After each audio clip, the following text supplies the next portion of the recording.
Out Tuesday with licensed professional counselor Unetta Spring. All right, y'all, Rickey Smiley Morning Show. Hey, it is Talk It Out Tuesday. Listen, man, y'all, please help me welcome licensed professional counselor Unetta Spring. Good morning. Unetta Spring. Hey, y'all, what's up? Good morning. Man, we happy to hear your voice this morning because this month is Minority Mental Health Month. And last week you introduced us to the theme, Exposing the Lies in July. So what is the next step in the process, Unetta? Yeah, so of course this month is National Minority Mental Health Awareness Month. And what I want everybody to do this month is just really become personal lie detectors, right?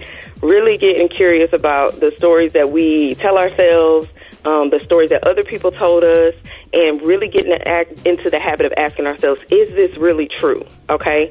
So one of the lies or the beliefs that I want to expose today is the lie that I have to be hard on myself to be successful. Right. Okay? Now, this belief is seen across several demographics, but especially in communities of color, you know, and this belief can stem from the enslavement, it can stem from systematic oppression, and it could come from our upbringing, right?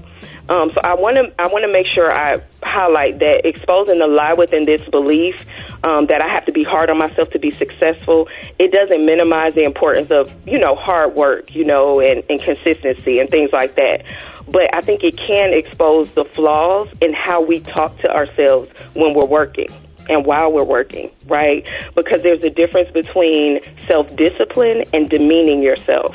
Wow. Okay? I'm going to say that again. There is a difference between self-discipline and demeaning yourself. Okay, so I want everybody to consider 3 ways that we could support that belief, that I have to be hard on myself to be successful.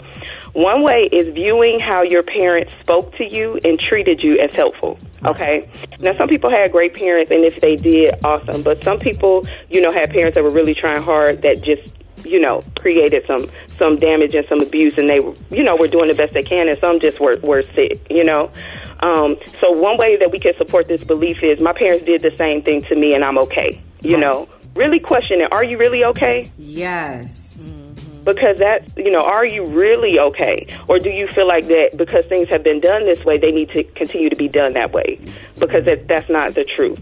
The next one is viewing yourself through the lens of oppression, right? We all know that oppression and racism exist, but we don't have to subscribe to it, right?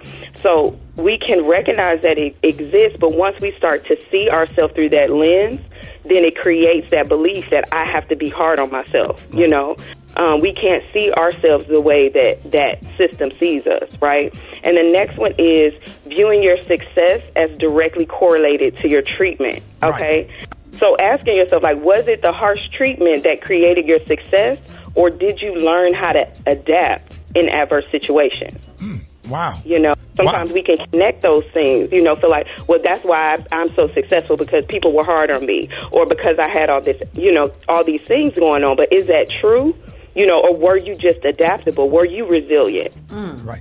And it's a balance between, you know, because sometimes some of us feel like this generation right here is so soft and sensitive or whatever. And, you know, and that's, you know, something that we all have to think about, because I think for me personally, having my parents and grandparents hard on me, I wasn't mistreated or whatever. It just built a lot of character or whatever. But that's why everybody have to get in therapy to help you find the balance between were you mistreated or did that help you, and just knowing the difference. Do that make any sense? Right. Yeah, it makes perfect sense, you know. And I think sensitivity, you know, not viewing that as a flaw, right? I think sometimes we view that as a flaw, and it's really not. I mean, it's good to be sensitive and aware of your feelings and aware of the feelings of others. We've had to shut that down so much.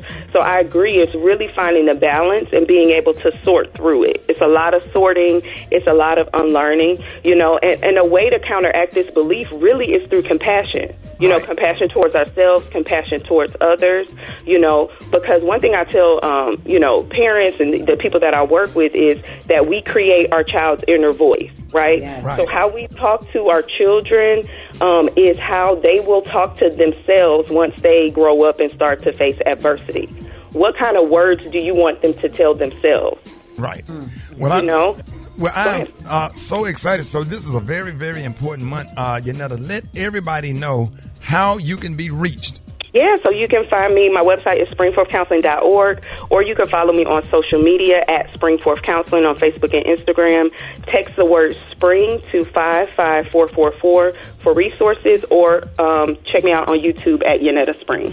Hey, Talk It Out Tuesday is not meant to replace going to see your own personal therapist, so you can always get more information, and she just said her website on springforthcounseling.org. Hey, Yanetta. Yeah, what's up? I was dating this girl that was real sensitive or whatever, and you know, she had a good upbringing, but was just kind of spoiled or whatever. But her parents never really potty trained her, and everybody was wondering why we were still sitting in the church when everybody left to go to the cemetery at my grandmother's funeral.